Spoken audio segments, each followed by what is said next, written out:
बिस्मिल्लाहिर्रहमानिर्रहीम। अस्सलामु अलैकुम वरहमतुल्लाहि वबरकातुहू।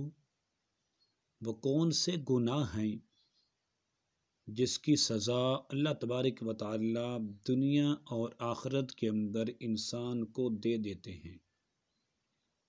उन गुनाहों की सज़ा का मज़ा और ज़ायका इंसान को दुनिया के अंदर भी मिल जाता है और आखिरत के अंदर भी इंसान को दिया जाएगा।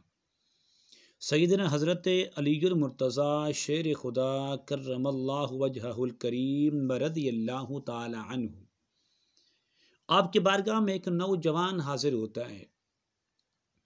अर्ज़ करता है कि या अमीरुल मोमिनीन या खलीफतुल मुस्लिमीन रज़ियल्लाहु ताला अन्हु, वो कौन से गुनाह हैं कि जिसकी सज़ा अल्लाह तबारक व तआला इंसान को दुनिया के अंदर भी देते हैं और आखिरत के अंदर भी उसको सज़ा दी जाएगी।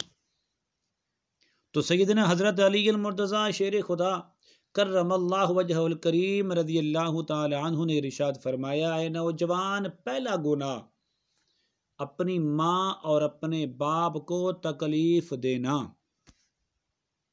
जो औलाद अपने वालिदैन को तकलीफ़ पहुँचाती है, उनके दिलों को तकलीफ़ पहुँचाती है, तो उसकी सज़ा उसको दुनिया के अंदर मिल जाती है कि उसकी औलाद भी उसे तकलीफ़ पहुँचाएगी, उसे अज़ियत पहुँचाएगी और यूं वह इंसान दुनिया और आखिरत के अंदर रुसवा हो जाएगा। नंबर 2 फरमाया कि नौजवान, दूसरा गुनाह लोगों के साथ जुल्म और ज़्यादती करना।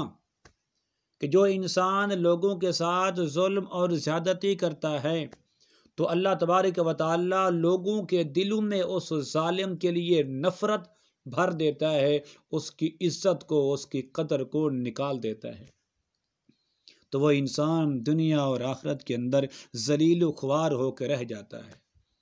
और तीसरा फरमाया क्या है नौजवान, तीसरा गुनाह दूसरों की नेकी और भलाई की कदर न करना।